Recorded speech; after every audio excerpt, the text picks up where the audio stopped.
Sampul halaman chapter 27 kali ini menampilkan Yamanaka Inojin. Di sampul halaman itu ada sebuah catatan yang berbunyi, "Kenali keadilan sejati." Sementara judul dari Boruto to Blue Vortex chapter 27 adalah mempertaruhkan nyawa. Di halaman pertama, ada sebuah catatan samping editor yang berbunyi, "Setelah fakta bahwa mereka tak berada di bawah pengaruh pesona Eida terungkap, Sarada dan Sumire tak berdaya menghadapi serangan mendadak dari Daemon." Chapter 27 kali ini diawali dari akhir chapter sebelumnya, di mana Daemon masih mencekik Sarada dan Sumire. Tapi ternyata tidak lama dari itu, Daemon melepaskan cekikan itu yang membuat Sarada dan Sumire terkejut. Daemon terlihat sedikit kecewa, tapi tiba-tiba dia tersenyum sambil berkata, "Dengan begini, kalian sudah paham kan? Kalau mau, aku bisa saja membereskan kalian dalam sekejap. Bahkan sebelum kalian sempat menyadari apa yang terjadi." Sarada keheranan. Dia berkata, "Kau tidak membunuh kami." Setelah itu, Eida mulai bangkit dari tempat duduknya sambil berkata, "Menurutku memang ada yang aneh. Kenapa bisa kalian berdua yang bukan Otsutsuki bisa lolos dari pengaruh Zeno? Apakah karena hati kalian telah direbut oleh Boruto yang merupakan Otsutsuki? Ah, tidak. Kalau hanya itu rasanya masih tidak masuk akal. Soalnya baik di dalam atau di luar desa, tidak sedikit yang terpikat pada Kawaki dan Boruto. Kalau hanya dengan syarat itu seseorang bisa terhindar dari kemampuanku, seharusnya ada orang lain yang kondisinya sama seperti kalian berdua. Akan tetapi, hingga saat ini hanya kalian berdua yang lolos. Jadi hanya ada satu kemungkinan yang masuk akal. Aku sendirilah yang membuat pengecualian untuk kalian berdua. Kurasa di alam bawah sadarku, aku mengharapkan itu, dan Zeno mewujudkannya." Sumire bertanya alasannya kenapa. Lalu Eida menatap Sarada dan mengingat momen saat mereka bertiga berbincang di kasur.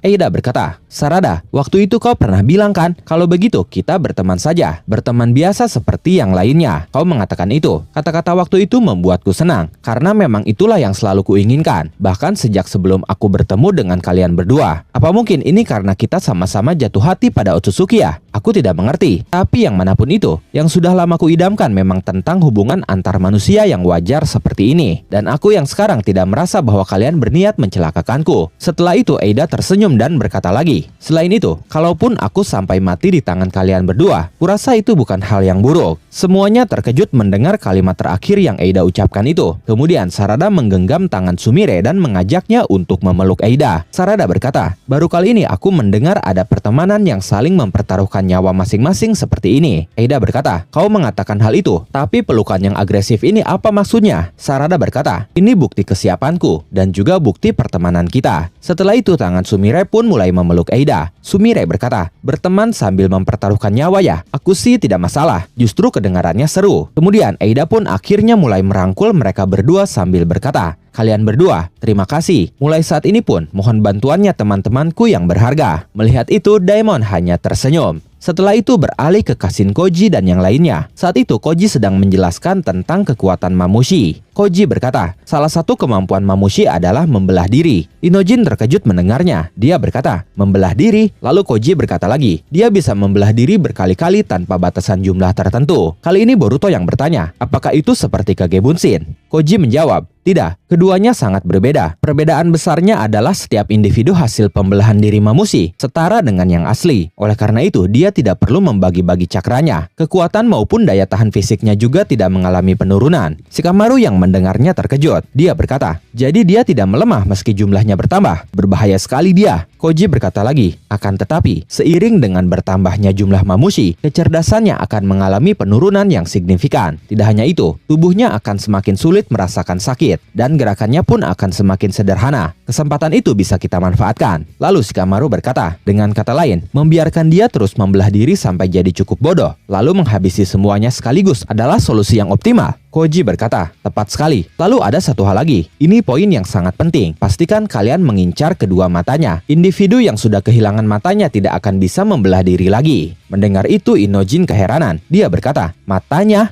Koji berkata lagi, "Hanya saja, yang perlu kalian waspadai adalah setiap jumlah mereka berkurang, secara berangsur-angsur kecerdasan mereka juga akan pulih kembali." Shikamaru berkata, "Begitu ya, semakin sedikit jumlah yang tersisa, semakin sulit untuk ditangani. Tapi kalau kita terus membiarkan mereka dan jumlahnya terlalu banyak, akan merepotkan juga." Lalu Koji menanggapinya dengan berkata, "Supaya kalian lebih mudah menanganinya, coba batasi antara 20 sampai 30 tubuh saja. Anggap saja kalian sedang berhadapan dengan hewan. Begitu saatnya tiba, Idealnya kalian bisa menghabisi semuanya sekaligus. Lalu Shikamaru bertanya, ini hanya pengandaian, tapi bagaimana kalau mamushi yang membelah diri ternyata meninggalkan satu tubuhnya di markas mereka? Meski kita berhasil menghabisi semua yang ada di desa, yang ada di markas tidak akan musnah kan? Inojin pun menyadari hal itu. Dia berkata, itu benar juga. Lalu Koji berkata, kalian tidak perlu mengkhawatirkan itu. Individu yang terbelah memiliki sifat yang memaksa mereka untuk tetap berada di dekat satu sama lain. Kalaupun ada yang bersiaga di tempat yang jauh, secara naluri dia akan pergi berkumpul dengan gerombolan yang paling ramai. Shikamaru berkata, begitu rupanya. Apalagi kalau dia bertambah bodoh ya. Setelah itu Inojin mengutarakan pertanyaan yang ada di kepalanya. Dia berkata, tapi kenapa kita harus repot-repot menyambut serangannya di desa Konoha? Kalau sudah tahu akan begitu, kenapa tidak kita serang duluan saja sebelum dia datang? Koji menjawabnya dengan berkata, karena memilih Konoha sebagai lokasi pertarungan adalah poin krusial untuk menghindari campur tangan Jura dalam pertarungan ini. Yang diincar Jura adalah Boruto dan Himawari. Kalau mereka berdua bergerak, Jura juga akan bergerak. Tapi kalau tempat bertarungnya di Konoha, dia tidak akan muncul. Inojin bertanya apa alasannya. Lalu Shikamaru menjawab dengan berkata, entah kenapa sepertinya dia tertarik pada Konoha. Sosoknya sering terlihat di toko buku dan juga toko camilan. Banyak saksi mata yang melihatnya. Lalu setelah itu kita melihat Jura sedang duduk santai di sebuah toko di Konoha sambil memakan kue dango dan juga meminum secangkir teh. Shikamaru berkata lagi, aku meminta tim sensor melaporkannya untuk berjaga-jaga. Tapi untuk saat ini kita hanya bisa membiarkannya. Aku juga sudah memerintahkan departemen kepolisian untuk tidak berbuat apa-apa. Lalu Koji menambahkan ucapan Shikamaru dengan berkata, Jura tidak akan membiarkan tindak kekacauan di Konoha. Mamushi juga sangat paham akan hal itu. Supaya tidak menyulut amarah Jura, Mamushi akan menghindari tindakan perusakan yang tidak perlu di desa. Lalu Boruto bertanya, apakah itu berlaku meskipun dia menjadi bodoh? Koji berkata, secara insting dan naluri, meski kecerdasannya merosot, rasa takutnya terhadap Jura tidak akan hilang. Sama halnya dengan rasa ingin tahu yang membuatnya mengincar Eida. Karena itulah desa Konoha adalah tempat yang ideal untuk menghadapi Mamushi tanpa gangguan. Inojin pun akhirnya mengerti. Kemudian setelah itu Koji berkata lagi, dan Inojin, aku ingin kau mempelajari sebuah jutsu baru. Inojin terkejut mendengarnya. Koji berkata lagi, jutsu itu akan menjadi versi paling mutakhir dari Shintenshi no Jutsu. Bisa dikatakan, jutsu itu akan menjadi kunci dalam pertarungan kalian melawan Mamushi. Untuk itulah aku memanggilmu ke sini. Inojin berkata, jutsu baru katamu? Koji berkata, Mamushi akan muncul di desa sekitar 1 minggu dari sekarang, tapi tidak menutup kemungkinan dia datang lebih cepat. Kita tidak punya banyak waktu. Pokoknya, maksimal dalam 2 hari ini, kau harus menguasai jutsu itu dengan sempurna. Inojin semakin terkejut mendengar waktu yang diberikan hanya 2 hari. Dia berkata, tunggu dulu, 2 hari? Aku kan belum tahu jutsunya seperti apa. Lalu Koji berkata, kau pasti bisa, karena jutsu itu adalah jutsu yang kau kembangkan sendiri untuk membalaskan dendam Himawari. Inojin semakin tidak mengerti dengan ucapan Koji, karena secara tidak langsung Koji mengatakan bahwa Himawari akan mati di masa depan, dan Inojin mengembangkan jutsu itu untuk balas dendam. Lalu Inojin berkata, tadi kau bilang apa? Koji berkata, sorot matamu berubah ya? Tentu saja, kita akan menghindari masa depan seperti itu. Tapi teori dan teknik yang kau peroleh dari sana memiliki nilai yang sangat besar. Itulah yang ingin kusampaikan padamu. Lalu Inojin berkata, tidak perlu 2 hari. 1 hari saja sudah cukup bagiku. Setelah itu beralih ke Amado yang sedang mengamati rekaman pertarungan Jura di Sunagakure melalui komputernya. Di belakangnya ada Kawaki yang berkata, bagaimana? Apakah ada informasi yang kau bisa dapatkan? Amado berkata, meski ekspresi wajahnya sulit dibaca, kelihatannya serangan itu tepat berefek pada tubuhnya. Lalu pohon yang dia tumbuhkan itu tidak salah lagi. Kemungkinan itu pohon Shinju yang sama seperti dirinya. Tidak hanya mampu menyembuhkan luka mereka, pohon itu pun berfungsi sebagai senjata yang kuat dan perisai yang tangguh. Kawaki berkata, lalu kenapa? Kau ingin mengatakan bahwa dia tidak punya kelemahan? Amado berkata, jangankan kelemahan, aku bahkan sampai berpikir apakah mungkin dia ini tidak bisa mati. Dia ini sudah seperti... Sebelum Amado melanjutkan ucapannya, Kawaki memotongnya dengan berkata, aku bisa merasakannya dengan jelas bahwa dia bisa dikalahkan. Tapi dengan kekuatanku sekarang, itu sangat tidak mungkin. Aku butuh kekuatan yang lebih. Mendengar itu, Amado langsung memperingatkan Kawaki dengan berkata, Kawaki, aku tidak bermaksud buruk, tapi kalau lebih dari ini. Dan lagi-lagi sebelum Amado menyelesaikan ucapannya, Kawaki memotongnya, tapi kali ini Kawaki langsung mencekik Amado sambil berkata, mau kuhancurkan tenggorokanmu? Jangan bicara yang tidak perlu, dan lakukan saja apa yang aku katakan. Itu kalau kau ingin aku bekerja sama demi putrimu. Saat itu, kita melihat tubuh Akebi yang akan dijadikan wadah, dan akan ditanami karma yang berisi data Akebi oleh Kawaki. Setelah itu, Kawaki melepaskan cekikannya. Amado langsung berkata, "Kalau lebih dari ini, tubuhmu tidak akan bisa bertahan sebelum kau bertarung melawan dia lagi. Bisa-bisa kau justru menghancurkan dirimu sendiri." Tapi Kawaki berkata, "Jangan membuatku mengatakannya 2 kali. Aku hanya akan mengabulkan keinginanmu setelah aku menghabisi semua musuhku. Kau ingin bertemu dengan putrimu kan? Kalau begitu, cepat persiapkan dirimu. Aku yang menghabisi semua musuhku, atau aku yang mati sebelum itu. Bagaimanapun, kau tidak punya pilihan lain selain bertaruh pada 2 kemungkinan itu." Mendengar itu, Amado hanya terdiam. Lalu kita beralih ke ruang interogasi di Konoha, di mana di sana Konohamaru sedang diinterogasi oleh Kobu. Konohamaru berkata, "Makanya seperti yang sudah aku katakan tadi, justru aku yang menginterogasi Boruto sesuai yang diperintahkan." Kobu berkata, "Sayangnya yang seperti itu tidak bisa membuktikan apapun. Justru karena itu tindakan yang normal. Mata-mata akan bertindak seperti itu supaya terkesan wajar. Alasan kami memanggilmu ke sini adalah untuk menggali informasi lebih lanjut." Konohamaru berkata, "Setidaknya pada saat interogasi itu, aku membenci Boruto. Tapi sejujurnya sekarang, justru sebaliknya. Aku merasakan kejanggalan pada dirinya yang dicap sebagai seorang pemberontak." Kobu berkata, "Aku tidak tahu apa yang dia tanamkan pada pikiranmu. Tapi apakah kau tidak sadar kalau dirimu hanya sedang dimanfaatkan?